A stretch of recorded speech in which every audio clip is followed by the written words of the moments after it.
교회를 다니는 분들이나 안 다니는 분 상관없이 소돔과 고모라라는 말을 들으면 일단은 가장 악한 도시였고 그로 인해 멸망한 도시라는 것을 알 수 있습니다. 소돔과 고모라의 죄악이 얼마나 심한지 살피기 위해 하나님의 천사들이 소돔과 고모라에 도착했습니다. 롯은 아브라함과 같이 이들이 하나님이 보내신 천사인 줄 알지 못하였지만 그들을 대접하였습니다. 이때 성읍에 살던 사람들이 찾아와 롯이 맞이한 하나님의 천사들을 내어놓으라고 소리쳤습니다. 지나가던 나그네를 대접하던 도시가 순식간에 사람들을 끌어내라고 소리치는 폭도들로 가득 차게 되었습니다. 폭도로 변한 사람들은 롯이 영접한 사람들을 끌어내라고 하면서 우리가 그들을 상관하리라 라고 말하였습니다.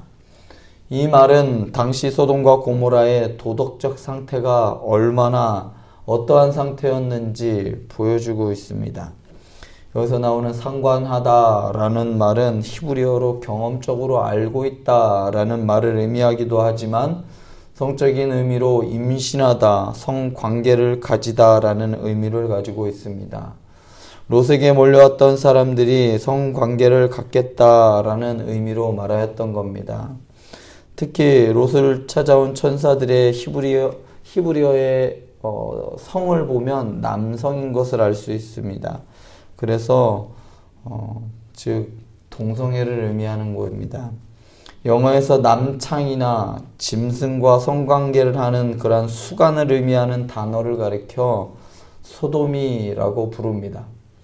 이 단어가 소돔에서 파생된 단어입니다. 이 역시 당시 소돔과 고모라가 도덕적으로 얼마나 타락했는지 잘 보여줍니다. 뿐만 아니라 소돔과 고모라 사람들이 폭도로 변하여 두 사람을 끌어내라고 했을 때 롯이 보인 반응 역시 이 도시가 어떠한 상태였는지 보여줍니다. 왜냐하면 롯이 그의 두 딸을 내어줄 것이다 라고 하였기 때문입니다. 이 도시의 죄악상은 창세기 18장 21절과 19장 13절이 그들에 대하여 부르짖음이 여호와 앞에 크므로 라면서 하나님조차 그들의 그 죄악상을 낱낱이 알고 있다라고 하였습니다. 여기서 부르짖음이라는 말은 억울한 일을 당한 사람들, 무고한 사람들, 순박한 사람들이 겪는 그 고통의 소리를 의미하는 겁니다. 제대로 된 정신을 가지고 그 성에서 살아가려면 고통만 남아있고 신음만 나올 수밖에 없는 그러한 아주 영적으로 그리고 육적으로도 타락한 상태가 바로 소돔과 고모라였습니다. 롯의 집에 찾아온 손님을 강제적으로 이끌고 또한 그 손님들을 무법적으로 강제적으로 성추행하고 동성애를 하려고 했던 그러한 행동들, 그것들은 다 무법적인 행동이고 폭력적인 행동이었습니다.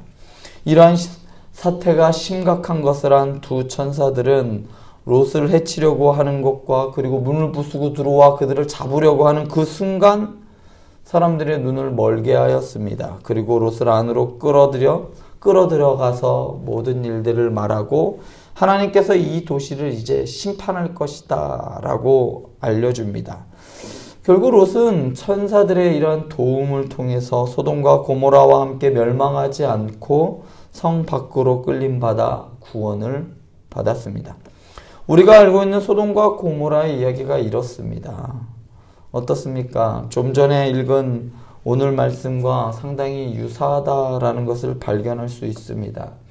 나그네를 환대한 노인의 집에 동네 불량배들이 몰려와서 손님을 내놓으라는 점, 그리고 그 손님을 구하기 위해 자신의 딸을 내어준다는, 그러니까 여인을 내어준다는 점으로 보아 오늘 말씀의 배경인 기브아는 소돔과 고모라의 재현이라 할 수 있을 정도로 아주 유사할 정도로 덜하면 더했지 덜하지 않는 그러한 죄악상을 가지고 있는 것을 볼 수 있습니다.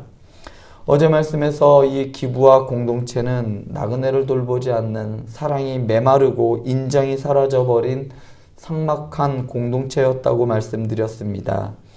기브아 사람이 아닌 에브라임 출신의 노인이 레위 사람 일행을 자신의 집으로 초청하였고 그를 환대하였습니다.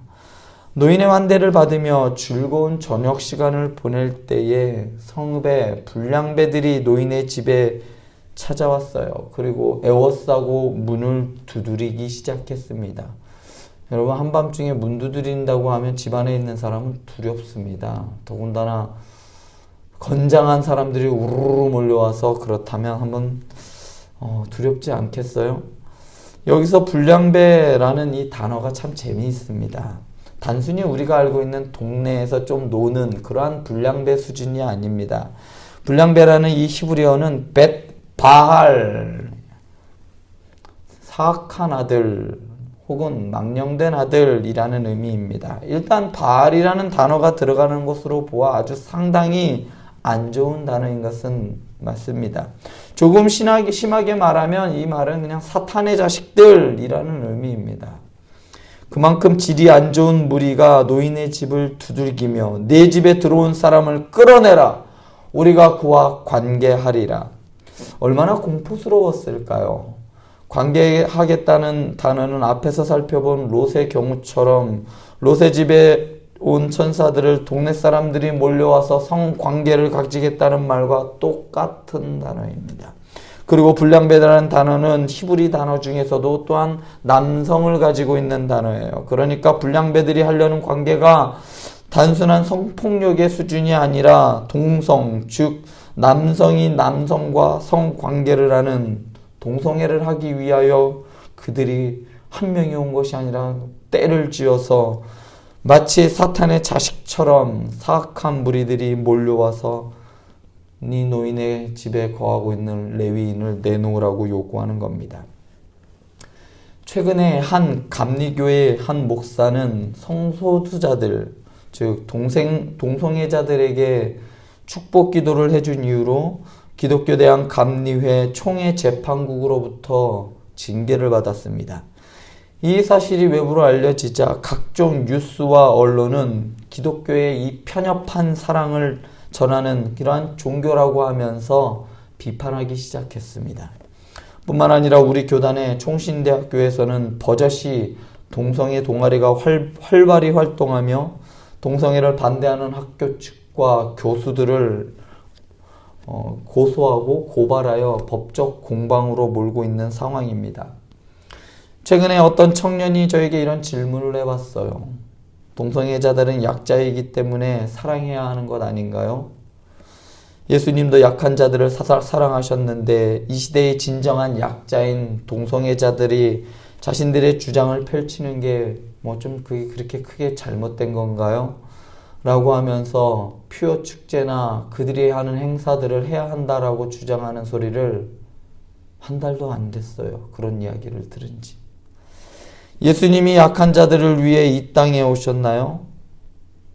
예수님이 이 땅에 오신 이유는 약한 자들과 압제받는 자들을 그들만을 위하여 온 것이 아닙니다.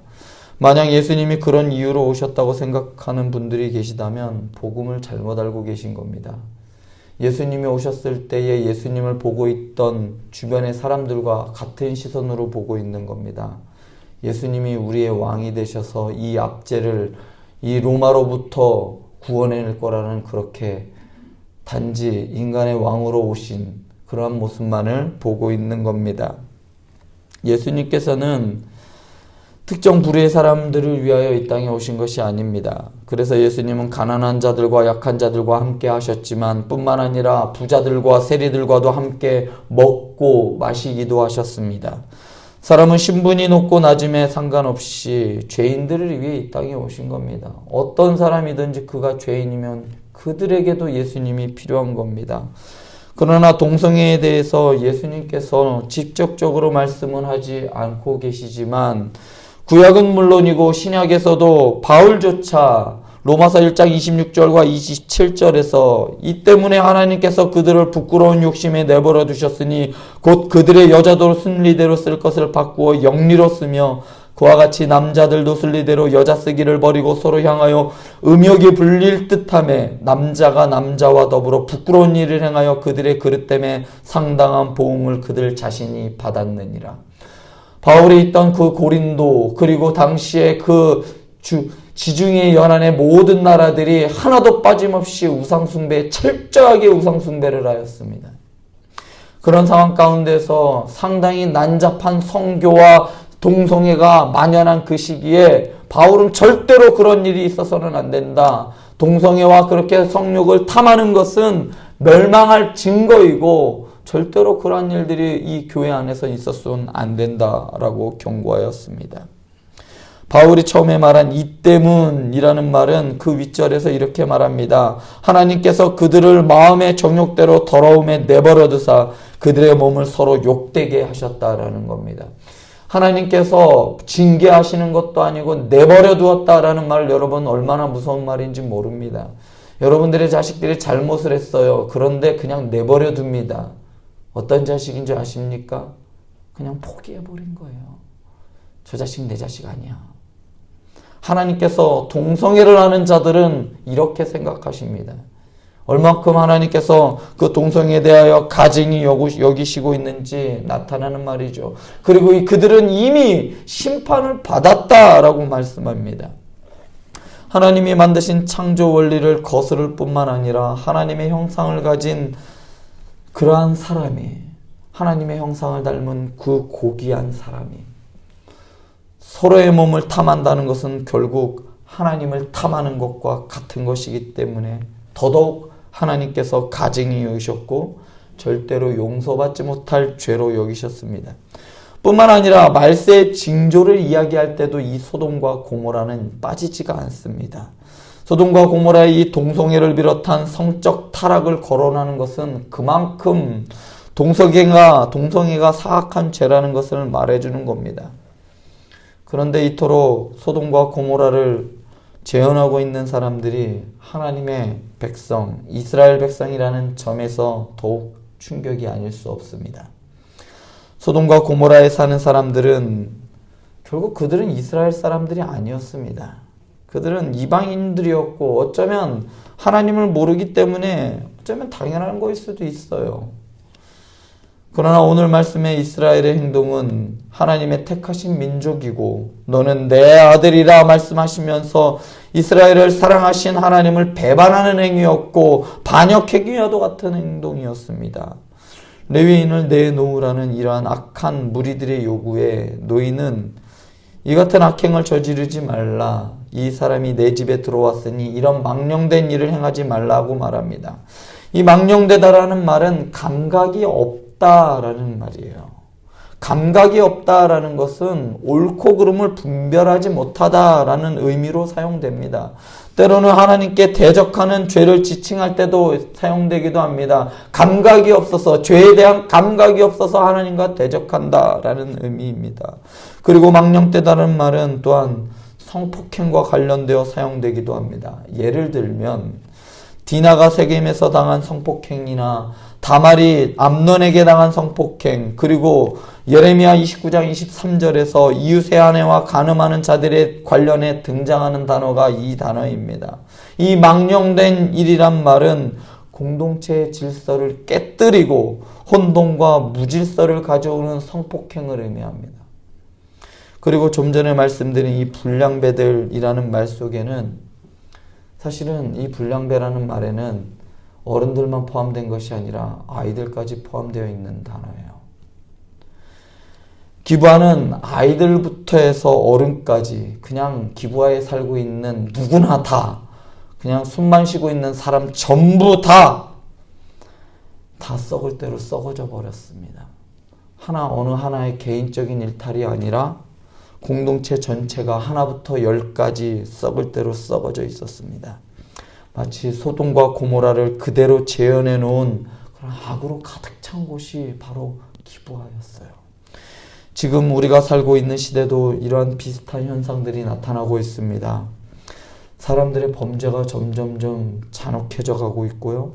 성적인 타락은 이제는 대놓고 동성애를 말하고 그들을 인정하는 시대가 되었어요. 적어도 이스라엘이 있던 그 고대 근동에서는 이 동성애에 대하여 상당히 안 좋게 생각했습니다. 왜냐하면 고대에는 자식을 낳아야 축복이라고 생각했어요.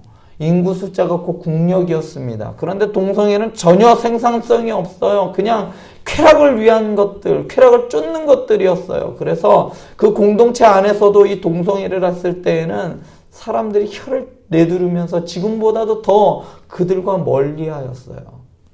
그들을 사회에서 격리시키려고 했었습니다. 그런데 지금 보면 그 동성애가 잘못됐다라고 말하면 이제 불법이 된 시대가 되고 말았어요. 모든 사람들이 다 몰려와 우리가 그와 관계하리라 말하여도 우리는 그건 잘못된 것입니다 라고 당당하게 말해야 하는 겁니다. 설사 그렇게 말하는 것이 불법이 되어도 잡혀가게 되는 한이 있어도 우리는 하나님의 말씀을 따라 살아가기를 포기해서는 안 되는 겁니다.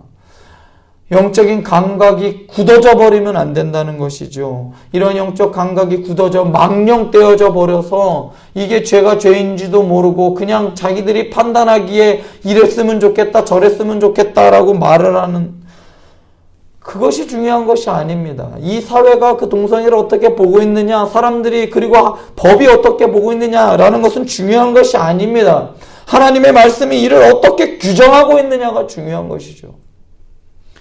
사랑하는 행복한 교회 성도 여러분, 세상과 구분되어 살아가는 성화의 삶, 거룩의 삶을 포기하지 마시기 바랍니다. 악에서 돌아서서 구별되이 살아가시기 바랍니다. 신앙의 고결함을 지킴으로 순결한 신부로서 기쁨으로 다시 오실 주님을 만난 믿음의 성도들로 자라나시길 소원합니다. 기도하시겠습니다.